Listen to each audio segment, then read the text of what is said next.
Senator, no, isa kayo sa mga pumuri sa ating Philippine National Police para dito sa pagkaka-aresto nitong mga perpetrators of the kidnap slate. Pero ang sinasabi nyo nga, ang susunod na hakbang is to ensure the conviction of the perpetrators. Which brings me to my question, dati na pong naaresto ito itong si David Liao na ito.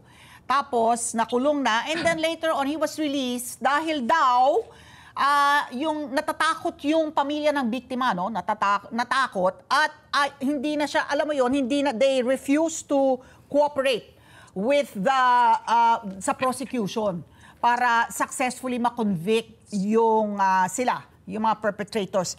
Dito sa hindi ko maintindihan in this day and age, madalas natin naririnig yun, Patpi, di ba?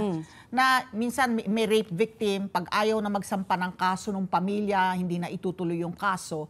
Na in this day and age na meron tayong surveillance footage, meron tayong CCTV, meron tayong witness testimony, meron tayong mga direct evidence na tatayo naman sana sa korte kung tama lamang yung case build-up, na more and more, marami po, ang daming mga kriminal who get away with crimes because umaasa yung ating kapulisan dun sa cooperation ng biktima. Yeah, tama. Hello? Yes, Senator, go ahead po. Hello po na. No, go ahead po. Tama yun. Kailangan, wag lang tayo umasa doon sa testimonya ng mga testigo. Kasi in this day and age with modern technology, yung forensic natin dapat talaga, ito yung magsisil na kaso. Yung mga physical evidence. For example, na-recover ng mga pulis yung sapatos at saka yung rubber shoes at saka yung cap noong driver, di ba? Yes. So physical evidence yun.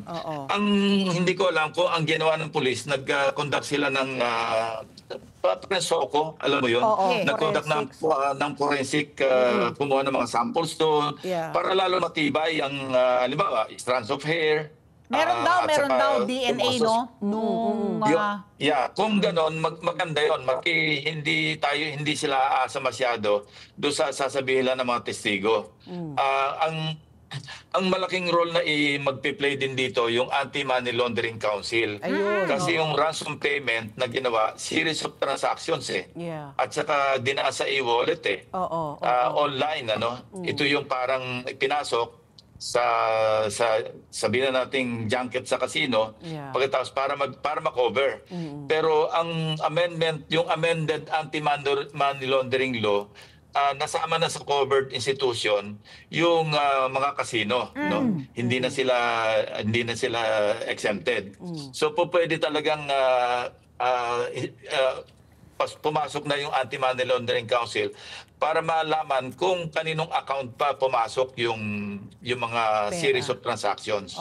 So Senator Ping, kayo po, I'm sure you still have your intel, no? Meron ka pa rin mga nakukuhang mga impormasyon. Sinasabi po ng General Marbil na may dalawa po silang nakikitang mastermind at yun po, no, they will announce the names later on.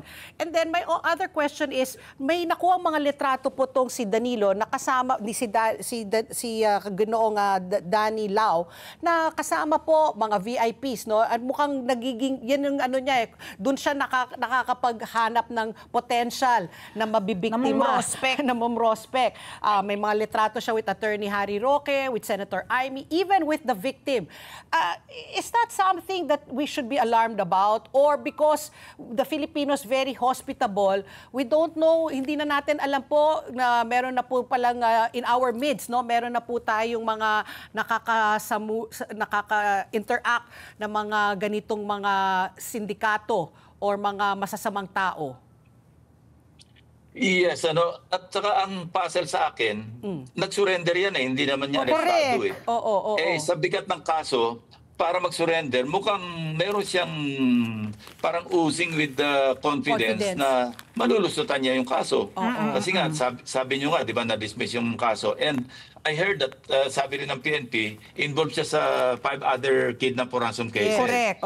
At saka, ang iba pang information, parang 3 victims na ang pinapatay niyan. Itong si Liao. So, yun, dapat talaga, mas lalo lang tibayan yung yung kaso sa pamamagitan ng matibay na ebidensya. Kasi napaka-confident niya na magpipresenta pa yung sarili niya, alam niyang napakabigat ng kaso na yan. Oo. Capital offense nga yan. Oo. So follow-up ko lang, Ali. I was just going to say, no, because you mentioned nga na he volunteered, he gave up, no, siya sumuko. Does that also speak volumes about our PNP na hindi natin siya nahuli, nakusa siyang nag-surrender? Oo. Well, hindi naman kasi nauna lang yung pag-surrender niya pero dahil nga kilala na rin siya ng PNP, alam niya rin siguro na mahuli siya. Katunayan, mahuli rin yan eh. Kaya lang nag-surrender, yun lang ang puzzle sa akin. Magsusurrender siya, baka malakas yung kumpiyansa niya na kaya lusutan yung kaso. Let's get together. Sunnet 25. Sunnet 25.